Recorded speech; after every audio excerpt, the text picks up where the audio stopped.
Belgium's foreign minister has said the Paris attack suspect Salah Abdeslam told investigators he was planning to, quote, restart something from Brussels. Abdeslam is currently in custody, charged with terrorism offences. It's very difficult to know where you want to go. Outside Belgium, to Syria, we receive many informations. Many people have seen Salah Abdeslam in France, in Germany, in the Netherlands, in many other places, true or not.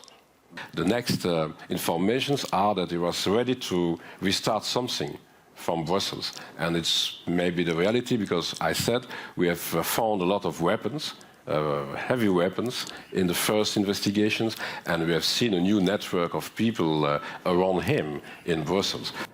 New footage has emerged showing the arrest of Abdeslam last Friday in an anti-terror raid in Belgium.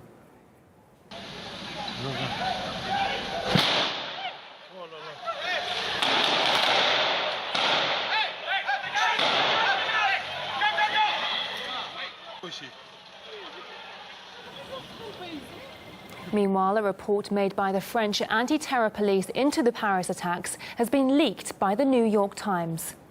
It suggests the mastermind of the assault on the French capital, Abdelhamid Abaoud, told his friend how he entered Europe by hiding among the stream of migrants. Moreover, Abaoud declared himself the commander of 90 kamikaze terrorists in waiting, who all reached Europe the same way. The two terrorists were both born in Belgium. Abdeslam had been living in the Brussels district of Molenbeek. The area has earned itself a notorious reputation, becoming something of a breeding ground for Islamist extremism.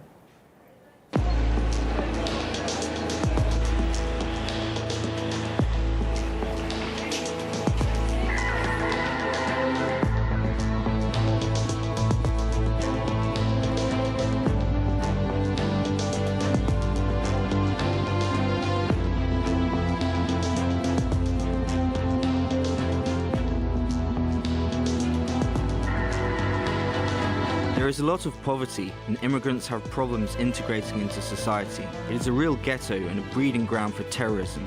Molenbeek is a dangerous place. I'm not surprised when people say that terrorists live here. There are good people and bad people everywhere. It is difficult for us, for Muslims in Molenbeek.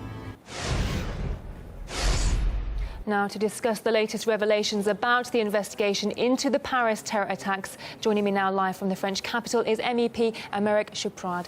Mr. Chouprade, thank you so much for joining us today. Now, we're hearing these rather unsettling reports that up to 90 members of this terrorist ring could have crossed into Europe. How could they have got into Europe so easily? Unfortunately, as you know, we have the Schengen space, which is an open space, open border, and it's quite easy to circulate into the European Union. The point is to come across one frontier, one border of one of the different members of EU, and then you are inside the EU Schengen. But the point is that we have allowed more than 1 million, maybe 1.5 million migrants to come into Europe. And statistically speaking, it's very easy to understand that inside this 1.5 million, you could find maybe several hundreds, maybe thousands of people who are potential terrorists. Could it be the unwillingness of countries to share intelligence and citing legal and practical territorial reasons that have allowed this to happen? The reality is that inside the EU, we do not share really information and intelligence because we have national specificity and national features. And I give you an example. Sometimes we do not have the same name, the same way to translate a name in different countries, in Arabic or in other languages. So it's a real difficulty to share information inside the EU. But the main point is not the absence of sharing of intelligence. The main point is the problem of accepting so many migrants into the European Union, because statistically speaking, it creates automatically the potential for terrorism. Now, Belgium's foreign minister has warned that the Paris attack suspect who was captured last week was planning more atrocities. How great is the threat of more terror attacks in Europe?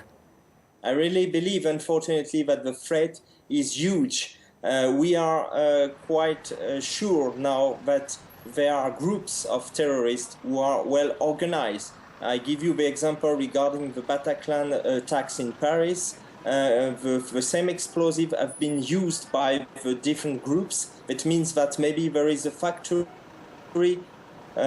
processing this or making this explosive in Europe, and we are facing the Islamic State threat, which is not organized inside Europe with different groups. And maybe we can consider that the attacks were just tests, and they are planning to organize simultaneous attacks now inside different countries in Europe.